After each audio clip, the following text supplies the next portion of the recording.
بعد كده هتنقل لبرفيوم تاني معايا، وهو كايمرا او كايميرا، شوف انت هتنطقها ازاي. وده شبه شانيل كروماندل.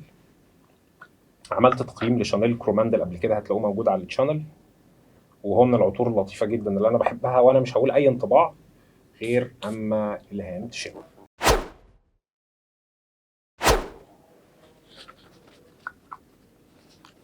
قوية قوي.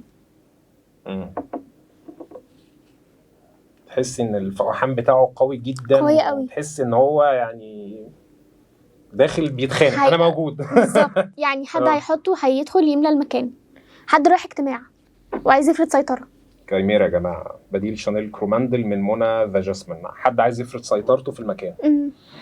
طيب ايه رايك في الريحه نفسها؟ حاسه في بريحه الشوكولاته البيضاء يعني، او ريحه سويت، او ريحه جورماند، ريحه تتاكل كده، ريحة بونبوني نعناع.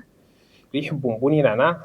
بس هو ما فيهوش اي نعناع خالص، هو ممكن يبقى فيه باتشولي بيدي الاحساس السبايسي. ما هو خلي بالك ده. ريحة البونبوني نعناع هو ما فيهوش طعم النعناع الاصلي، تمام، بس هو فيه طعم مسكر، بس مش طعم النعناع الحقيقي. يعني هو طعم كده مش نص نص، يعني فاهمني؟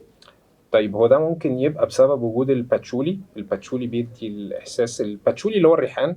تمام. فانت حاسه فيه بريحه الريحان دي؟